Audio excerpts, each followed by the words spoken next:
जो সাজাও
বলো বলো গোপীগণ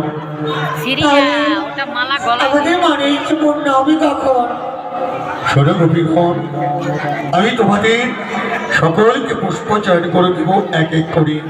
ওই দেখছো না কত সুন্দর সুন্দর যেন ফুল ফুটেছে। হ্যাঁ হ্যাঁ ভগবান, দাও গো দাও, আমাদের ফুল তুলে দাও। কিন্তু এই ফুল দিয়ে কি করবে? কেন? আমরা মালা গেতে তোমার গলিতে পড়াবো। ও ঠিক আছে, এসো চম্পকলতা, এসো এসো, এক এক করে সবাইকে ফুলের মালা তুলে দিচ্ছি। চলো চলো, শীঘ্র করে চলো। এসো।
হে ব্রজের গোপী, তোমরা তোমাদের সকলকে আমি পারিজাত থেকে পুষ্প চয়ন করে দিয়েছি না?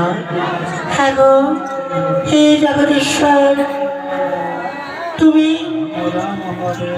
আমাদের ফুল তুলে দিয়েছ, আর আমরা এই ফুলের মালা যেতে তোমার গলাতে পরাবো। বেশ, মন দিয়ে প্রাণ দিয়ে এক মনে এক ধ্যানে এই ফুলের মালা গাঁথো। আর এই ফুলের মাথা গাঁথবার পর যার ফুল সব থেকে সুন্দর হবে তাকে আমি একটু বেশি ভালোবাসবো, মনে রেখো। সুন্দর ঢুকে যেত, আমি চোখে দেখি না। ও বাবা, সর্বনাশ করে বলেছিল। সই এসই, না না না, এসো এসো। আর একজন সই গোপী আরেকজনের শত যেন সই দিয়ে প্রবেশ করাচ্ছে, কিন্তু শত ঠিক মতো যাচ্ছে না, কারণ তাদের মনটাই যে গোবিন্দের চরণে চলে গেছে। তাদের কিসের সই, কিসের মালা, তাদের জগৎ সবে তাদের বংশী সুরে তাদেরকে ডেকেছে।